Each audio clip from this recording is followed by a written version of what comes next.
Today I will show you how you can use Fastest Lap Calculator to find the right gearing before you come to the track. This is a simulation of Sturup, and the bike we're using is an Aprilia 250 chassis with a KTM 690 engine in it. And I have quite recently put that engine in that frame, so I have only used it at Sturup so far. So I really don't know which gearings to use if I'm going to any other track. But it's very easy to translate what we have learned at Sturup to any track available on Google Earth. So the first thing I have done is to reduce the coefficient of friction to get to my real lap times.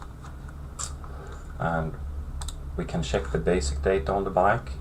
I have used the front sprocket 15, back sprocket 42. I have the brake horsepower at the RPMs, and here it's very important that I cut the engine at the same RPM as it cuts real life, and the ECU on this bike cuts it at 8400 RPM, so after that we have 0 horsepower. Then the gear wheel cogs is the gear wheels that you have in the gearbox, and those are available on Fastest Lap Calculator's homepage for any standard bike. So if you have like an R1 or an R6, you don't have to bother, you just download that bike from the homepage and start from there. So if we now take this bike to Gelleråsen with the same gearings, we can see that on the long straight it's going much faster, and when the red dots come into the green line we are out of gears. So here the ECU starts cutting and we are running a very long part of the straight at the rev limiter, which of course we don't want to do. So obviously this gearing is wrong for this track. If I change it from 1542 to 1642, save, can see that now the 6th gear will last all the straight, and just before we apply the brakes we have 8390 RPM, so we have 10 more to go. It's really on the limit, but it would work. The next thing I check is that I can ride with a good rhythm, and by that I mean that I don't want to have any silly gear changes just before braking. If we check here, no problem. Here we're going from 2nd to 3rd, and then we have to apply the brakes.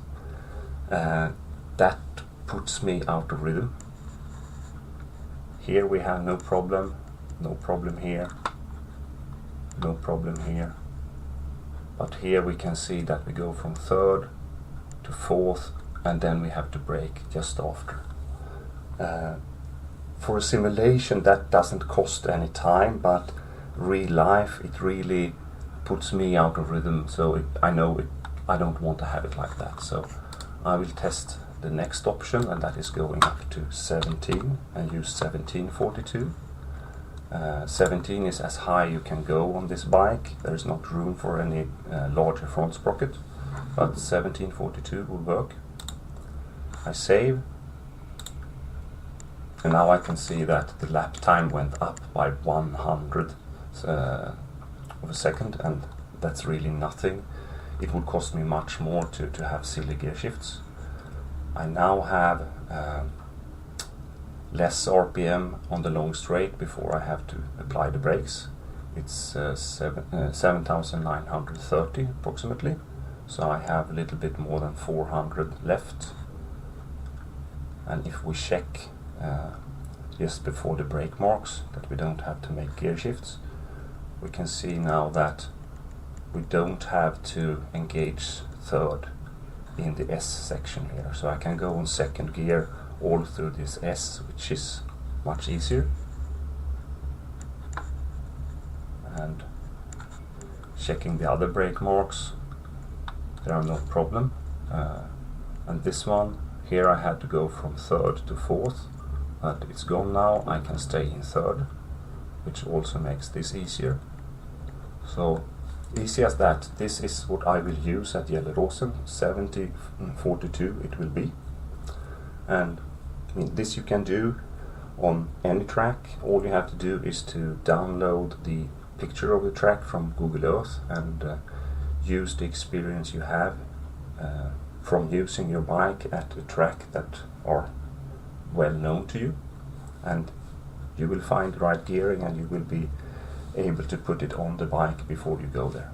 That's all for today. Thank you very much.